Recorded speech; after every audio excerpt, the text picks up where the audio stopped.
I have so many pictures, boxes, and documents of things going back to 1894.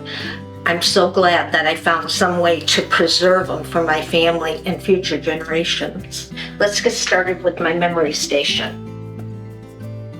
It's so easy to use.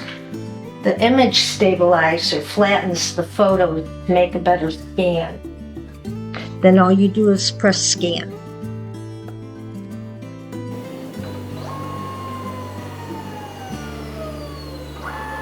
If you're done scanning, then click on Finish Scanning. If you still have items that you want to scan, then click on Continue Scanning.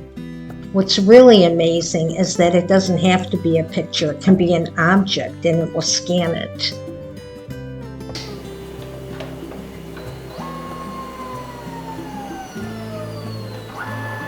So if you're done, just click Finish Scanning and then press OK. Memory station software is as easy as 1, 2, 3. You click Restore to restore your photo, Record to record your memory, Stories to put them all together. Click Restore and your images will automatically go into the Restore software to make them look great.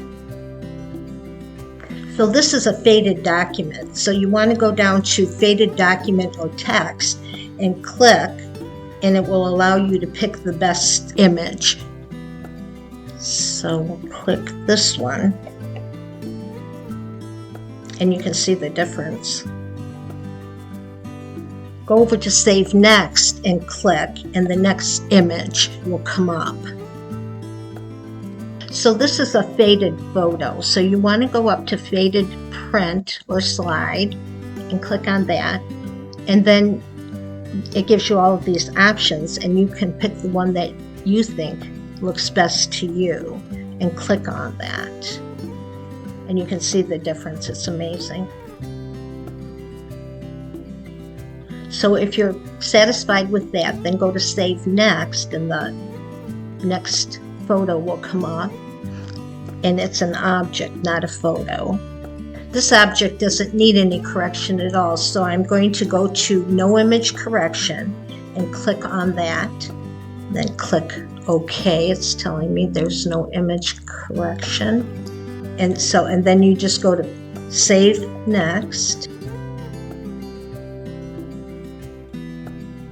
So now that I have restored my document, I'm able to record a voice memory to go with it. So I'll go down here to record. This is my grandfather's naturalization paper that he got when he came over from Ireland in 1925.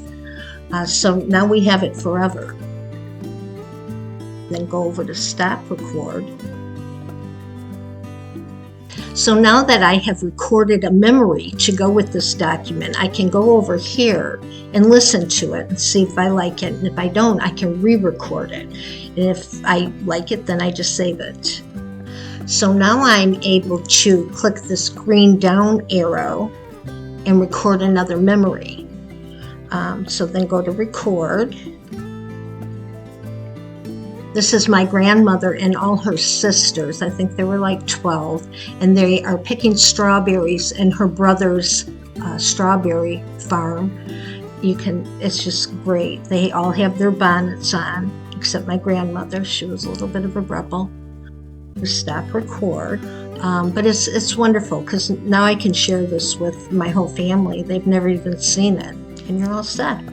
So now I will click the down green arrow again. It'll take me to my next image and go to record, and I'll record my memory to go with it.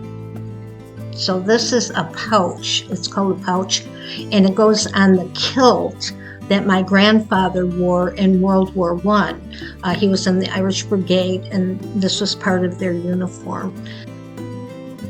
Stop record. So now we have this forever.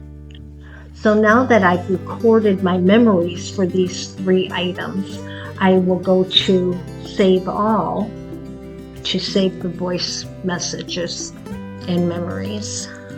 So Stories allows me to combine my images and my voice recordings of my memories to create movies.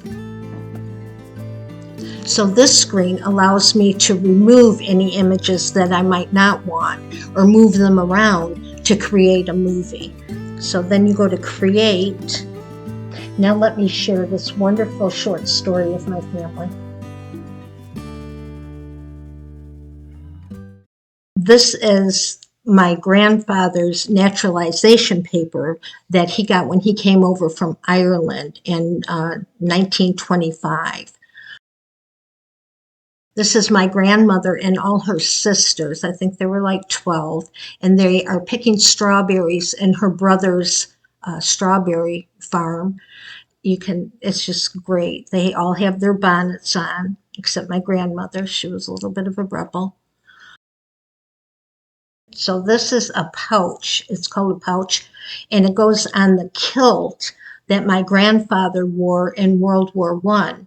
He was in the Irish Brigade, and this was part of their uniform.